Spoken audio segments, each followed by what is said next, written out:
क्या आपको पता है कि दुनिया का आधा सोना सिर्फ 2 देश खरीद रहे हैं? क्या भारत और चीन मिलकर ग्लोबल गोल्ड मार्केट को कंट्रोल कर रहा है? क्या यही वजह है कि सोना अब लगातार महंगा होता जा रहा है? और दोस्तों, सबसे बड़ा सवाल, क्या आने वाले समय में सोना आम आदमी की पहुंच से बाहर हो जाएगा? दुनिया की अर्थव्यवस्था इस वक्त एक ऐसे खतरनाक और दिलचस्प मोड़ पर खड़ी, जहां सोना सिर्फ एक धातु नहीं बल्कि पावर, सुरक्षा और ग्लोबल कंट्रोल का सबसे बड़ा हथियार बन चुका है। और इस पूरी कहानी का सबसे बड़ा ट्विस्ट ये है कि अब इस गेम को अमेरिका या फिर यूरोप नहीं बल्कि एशिया, खासकर भारत और चीन ड्राइव कर रहे हैं, क्योंकि हालिया रिपोर्ट्स और डेटा बताते हैं कि ग्लोबल गोल्ड डिमांड का लगभग आधा हिस्सा सिर्फ इन्हीं 2 देशों से आता है। यानी दुनिया का हर दूसरा सोना या तो भारत जा रहा है या फिर चीन। और यही वजह है कि गोल्ड की कीमतें अब लगातार नए रिकॉर्ड बना रही हैं। साल 2025 में तो हालात इतने बदले कि गोल्ड की ग्लोबल डिमांड 50,000 टन से भी ऊपर पहुंच गई, और ये इतिहास का सबसे बड़ा आंकड़ा है। और इसका सबसे बड़ा कारण था निवेशकों का डर। दोस्तों, डॉलर पर भरोसा कम होना और जियोपॉलिटिकल तनाव और आर्थिक अनिश्चितता, इससे लोगों ने तेजी से सोने को सेफ हेवन बना दिया। लेकिन इस पूरी कहानी में सबसे बड़ा दिलचस्प बदलाव ये है कि जहां पहले सोना सिर्फ शादी, ब्याह और गहनों के लिए खरीदा जाता, अब वो एक स्ट्रैटेजिक एसेट बन चुका है, खासकर चीन में जहां ज्वेलरी की मांग गिर रही है, लेकिन गोल्ड बार और कॉइन्स की डिमांड तेजी से बढ़ रही है, क्योंकि लोग अब इसे निवेश और सुरक्षा के रूप में देख रहे हैं। वहीं भारत में भी अब एक बड़ा बदलाव देखने को मिल रहा है, जहां सोने की कीमतें रिकॉर्ड हाई पर पहुंचने के चलते आम लोगों की खरीद कम हो रही है, लेकिन निवेश के तौर पर गोल्ड की डिमांड अभी भी लगातार बढ़ रही है। और यही वजह है कि भले ही वॉल्यूम कम हो, लेकिन वैल्यू के हिसाब से गोल्ड मार्केट रिकॉर्ड बना रहा है। अब सवाल ये उठता है कि आखिर भारत और चीन ही क्यों इस मार्केट के सबसे बड़े खिलाड़ी बन गए? तो इसका जवाब है उनकी आबादी, सांस्कृतिक जुड़ाव और आर्थिक रणनीति।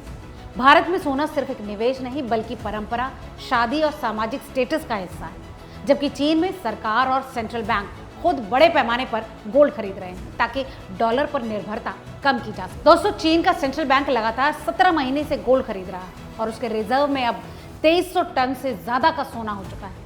यानी ये सिर्फ आम लोगों की खरीद नहीं बल्कि सरकारों की भी रणनीतिक चाल है। और यही वजह है कि जब दुनिया के 2 सबसे बड़े देश लगातार सोना खरीदते हैं तो उसकी कीमत पर सीधा असर पड़ता है। और यही सीधी वजह है कि पिछले कुछ सालों में सोने की कीमतों में 60% से ज्यादा की तेजी देखी गई।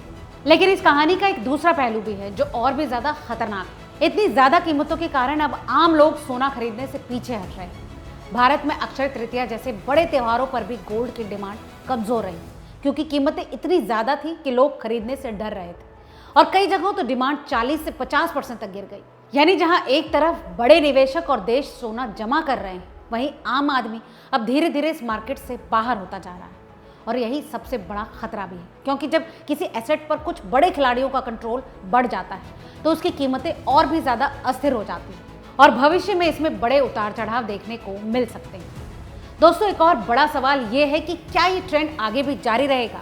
तो इस पर एक्सपर्ट्स का मानना है कि जब तक दुनिया में जियोपॉलिटिकल तनाव, युद्ध और आर्थिक अनिश्चितता बनी रहेगी, तब तक सोने की डिमांड मजबूत रहेगी। और खासकर एशिया और खासकर भारत और चीन इसका सबसे बड़ा ड्राइवर बना रहेगा, क्योंकि यहाँ की आबादी, सेविंग पैटर्न और सांस्कृतिक फैक्टर इसे लगातार सपोर्ट करते रहेंगे।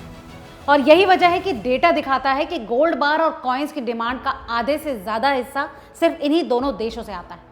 यानी साफ तौर पर अब गोल्ड का असली कंट्रोल वेस्ट से शिफ्ट होकर ईस्ट की तरफ जा चुका है। और ये सिर्फ एक आर्थिक बदलाव नहीं बल्कि एक जियोपॉलिटिकल शिफ्ट भी है, जहां भारत और चीन अब धीरे धीरे ग्लोबल फाइनेंशियल सिस्टम में अपनी पकड़ मजबूत कर रहे हैं।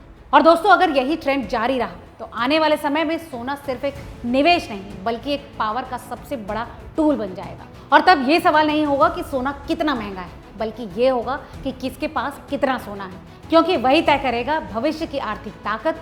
और यही इस पूरी कहानी का सबसे बड़ा मैसेज भी है। गोल्ड अब सिर्फ चमक नहीं बल्कि कंट्रोल की कहानी है। दोस्तों, इस बारे में आपको क्या लगता है? हमें कमेंट करके जरूर बताएं। आज का ये वीडियो कैसा लगा ये भी जरूर बताएं, और वीडियो अगर पसंद आया हो तो इसे लाइक और शेयर करना ना भूलें। मिलते हैं अगले ऐसे ही काम के अपडेट के साथ, तब तक देखते रहिए रिपोर्टर जी। बहुत बहुत शुक्रिया।